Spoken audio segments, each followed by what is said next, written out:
entire space. Planet Earth is my home, is my face. Follow your trace, embrace this human race. In case there is a new decade in human history, I'm talking about respect, this is my destiny. Feel free. Stop running away from the doubt in your mind. Never fade to gray.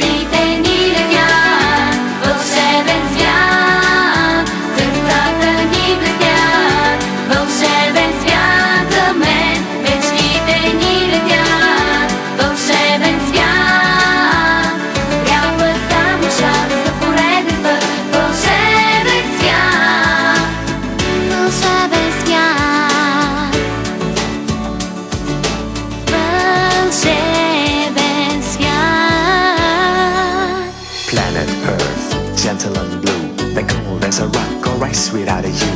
Planet Earth, made out of dust, a big ball of metal condemned to rust.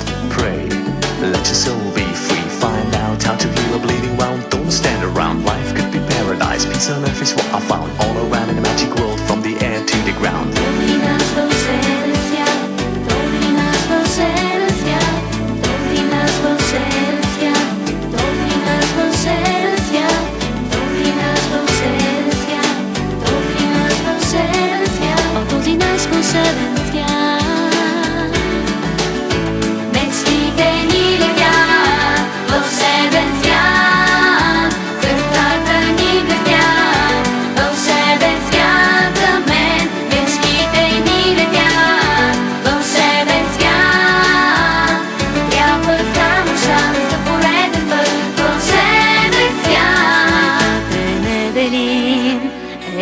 Велик любим, верая знай, магия щедро ти отдай. Една хармония, една история, родена в пъстър свят, с любов и слънце е облят.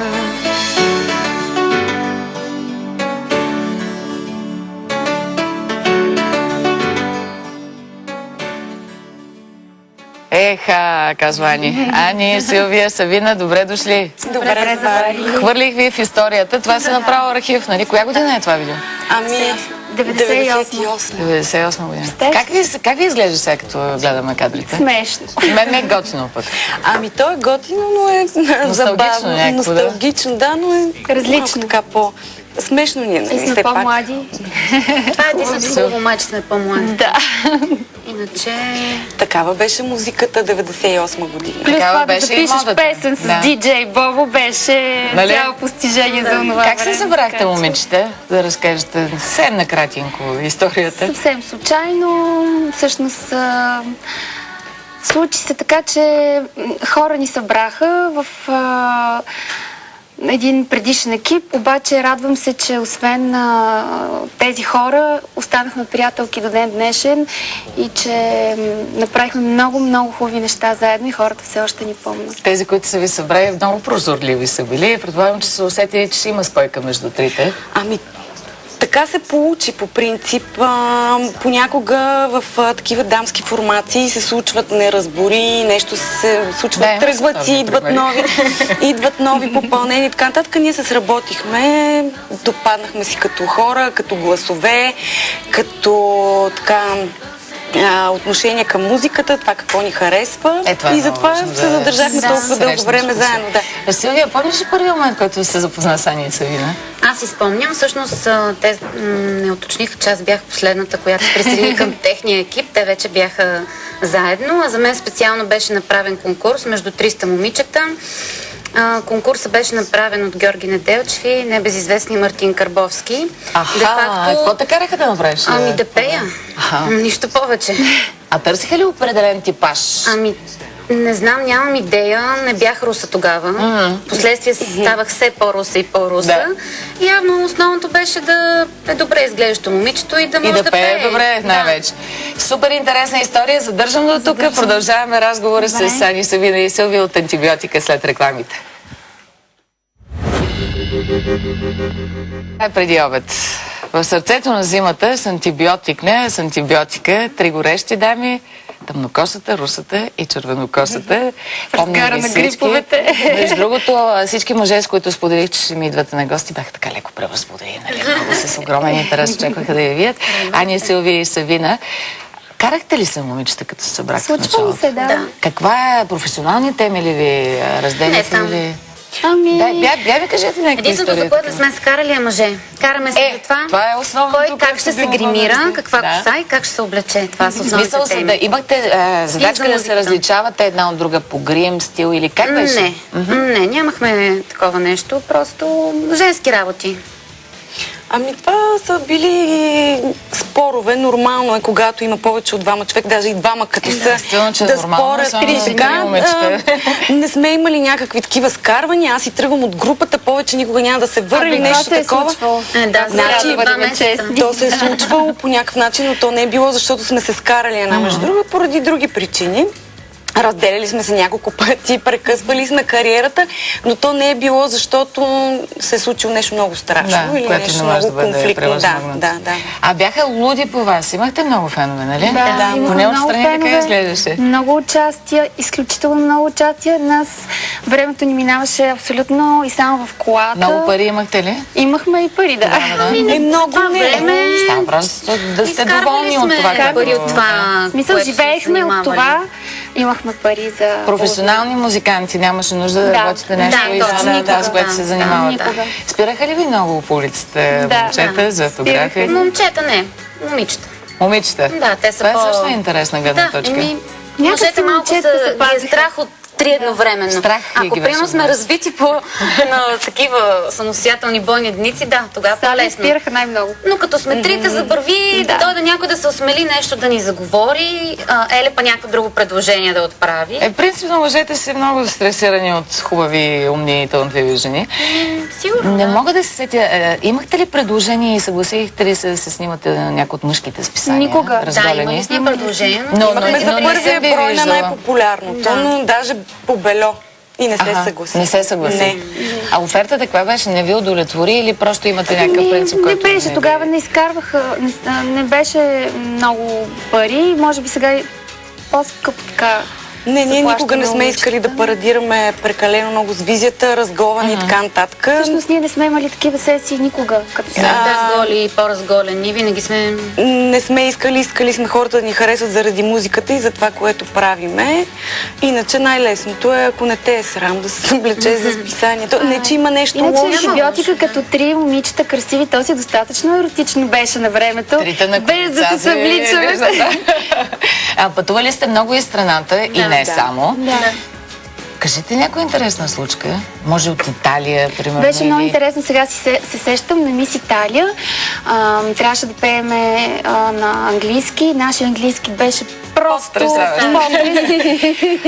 записахме все пак такава песен на английски.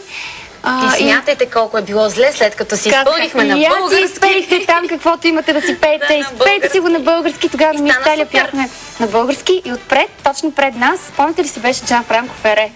А помните ли, че точно на последната Беше фраза супер. на мен ми се откачи бюстчето А, ми да, падна. да. И аз бях така, хоп, Гола до кръста. ами, за малко. В Италия не бихте шокирали, според мен. Не знам. Ние себе си шокирахме направо. Как беше най-голямата сцена, на която сте се изявявали? Въпросния конкурс или? Да. Най-престижната? Най-престижната, Тази, да. да, иначе и в Лондон сме пяли. По какъв повод? И българската общност тогава така беше. Много наши колеги ходиха да пеят в един клуб, който много... Беше собственост на Парис Хилтън. на Парис Хилтън, да. И Ивана Тръмп. Тръмп. Да. Да. Много беше хубаво. разбираме. Беше страхотно. Добре да имате издадени албуми. Да. Грандиозен 4. успех за България. Не само. Според мен сте по формата дамска група реализирана. Защо се разделихте? Какво стана? Как го решихте? Не сме решавали да се разделяме, просто времето така... Коя година говорим? наложи. 2007. 2007. Последният ни проект беше да. 2007 година, след това Ани роди, след това аз родих и общо взето... Но детето ли ако трябва беше да- причина? Смисъл, твоето решение да... Да, детето изисква Малко грижи. повече грижи, но не. Нали? Аз мисля, че има хора, които съвместяват добре и двете дейности. Така че това не е било голямата Основната причина да се случи. За мен Проблема дойде оттам по-скоро, че няма пари в Тогава тази започна работа. българската поп сцена да връща назад и усетихме, че няма смисъл, пък и нямаше много вече, нямаше много меценати хора, които Точно, да това е влагат проблема. в поп музиканти, в поп музика, култура, както и да го кажем, просто предпочитаха да се влагат пари в Други инициативи, други по-различни жанрове и неща. така нататък. Да, за това говорихме преди малко и с Роро просто ние и Роро и Тони. принудителна почивка, както се казва, защото може би ще е странно, но хората си мислят, че понеже сме много хубави, известни, всичко ни е на тепсия. И пари навсякъде, просто вървиш Само се тук и ги обръщаш и намираш да. и си ги взимаш и правиш клип. Ако човек не се постарае, няма как да вземе, нали? Трудно така? е, много е трудно Не, да се така. прави поп-музика в България. Точно това, което искаш. Нашия стил е малко по-мелодичен, на места по-електронен. Електронен, да. Всъщност малко хора знаят, извинявай, Сави, че те прекъсвам, гледам в момента няма как. Това е уникална песен на Момчил Колев и на Григорова. Тя взе много награди. Тогава имаше ММ, имаше много медии, които подкрепяха българската поп-музика. пускаха такава. Но ние тогава влагахме сами в себе си и спомняте ли си, че си дадохме няколко хонорара за няма как. Тогава. Не, така е. Аз мисля, че всеки, който иска да се развива, влага неща от себе си. Това е нормално, разбира се. Но въпросът е, че някак си, ето, за съжаление, тя спомена телевизия ММ, която беше страхотна трибуна за българската поп и рок музика, която по стечение на обстоятелствата или това, че няма, как да кажа, някаква гледаемост, да, просто тя изчезна, имаше страхотни награди на ММ. Така е. Ние всички И са поп нарушена много изпълнителите, дълга да, традиция. страшно много се вълнувахме от това нещо. По цяла година се вълнуваш на Искрено, ММ, да, наистина, дали ще сме смятали. номинирани. Беше страхотно, Как да не имаше сме парти. номинирани без Случваха се неща, случваха се просто- неща в поп-музиката, имаше концерти, имаше страхотни клубове. Просто Да. сега в момента е много трудно. За Коя е съжаление. най-хубавата ви песен? Коя ви е любима на тебе, Сави? На мен какво е времето вътре в мен? И на мен. И на теб, Да. Силвия? Няколко са ми любими. Има. Харесвам си ги. Интерес на истината, любими песни са също и песните от албума Логично, че защото ли, да, тогава ще ние си ги поехме така тежкия Инициатива. камък да правиме нещата ние. Текстове, Текстове и музика. музика. И тогава може би по-така със самочувствие Да. сме се чувствали, Да.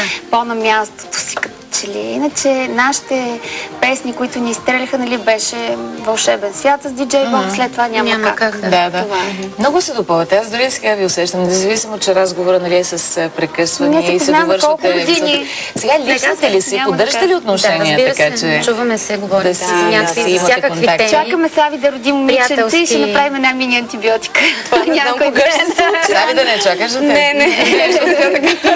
Ние винаги така сме се шегували. Да. Си родиме, нали, всяка по една С кого се занимавате в момента, Силвия? Аз си гледам детето сама и няма много време за каквото и да било. Колко е голямо детенцето? 7 месеца. Колко хубаво. Аз не знаех, наистина. Как се казва? Матея. Мате, ето ми, вие сте почнали да градите една Ние бъдеща започнахме. антибиотика да ти е живо и здраво. Ани, ти имаш 3 деца, това е Да. категорично. Три Майка, да са ни живи и героиня. здрави. Да, аз обичам Ти да си си стоя майка. вкъщи, да си Пожелавам на гледам всички децата. български жени да изглеждат, както изглежда Дани с 3 деца. Да, На абсолютно. всички български жени го пожелавам. Не всички успяваме, обаче. А ти нямаш време извън майчинството да се занимаваш с нещо в момента? Въобще не ми остава и който казва, че това нали, има абсолютно... Дневният ред ми е абсолютно запълнен от до и Да, но ако съм сега дадена на има децата. предложение, тя измислим зададе една моя много въпрос. хубава Ние вече измислихме, песен, да, и да, много хубав винаги има проект. време за Винаги това. ще Исках да намерим. ви питам, да видя как ме Замисляме изправите. неща, да, между другото. Тебе ти се пее, нали? Как? На всеки На всеки му На се всеки пее. му се пее. Естествено. как искам Факт, че да се на върна сърцето на това и в душата време, няма да се когато- върна Ще измислим никога. по-хубаво бъдещо Не, време. според мен, да, не трябва. Хората казват, не трябва да живеем с миналото. Да, за но го- има някаква много такава носталгия, която е... Хората винаги те са връща. обсебени от времето, когато имаше уникална българска поп-музика. Просто много им липсва Правете на нов хората. ренесанс, хора. Ето Да, и Еро разбира го се. чувствам по същия начин. И Да. Тони и всички, които съм говорила. Много искаме, да. Знаеш Сега- ли, проблема е, че поп-музикантите, поп-изпълнителите, въобще артистите, не сме достатъчно обединени, не сме единни, не сме Така. заедно, не се виждаме всеки ден. На всеки един от нас по-отделно много ни липсва това. Обаче, като че ли няма такава сила, която да ни обедини заедно. По-скоро И може би едни такива разговори, да. И може би едни такива разговори за едно страхотно начало. Браво, BTV, браво, Елена, браво. Просто е супер. Може би да, нещо върви вече. Има някакво... Да, има размърдване. Сега да ви питам, много ми е интересно като меломан. Как според вас трябва да звучи новото парче на Антибиотика? В каква посока ще вървите? Ами със сигурност няма да е нещо, което до сега сме правили и сме чували. Нещо различно ще е съобразено с новите тенденции в популярната световна музика. И това, което сме замислили, е задължително да мине през нас. Смисъл ние да го направиме като музика, като текст. Вече естествено някой ще направи подходящ аранжимент, но държиме да участваме абсолютно на 100% в този процес. Когато ти да бъдете автори, изпълнители. Точно, когато си пипнеш нещата, много по-добре се приемат и ги усещаш много по-добре. Успех желая, красиви, млади, ентусиазирани, щастливи жени. Много ви благодаря, че бяхте с нас да ни разкажете историята и да ни кажете тази хубава информация, да чакаме новини. Така завършваме днес. Гледайте преди обед и утре. Днес пропуснахме да ви излъчим един клип, за което съжаляваме. Не остана време, но разговорът беше достатъчно интересен. Така, утре ще поговорим за това как семействата с малки деца, за които няма места в градините, могат да намерят свясна детегледачка. Мой гост ще бъде и писателката и водещата на шоуто Високи топчета Людмила Филипова. Приятен ден!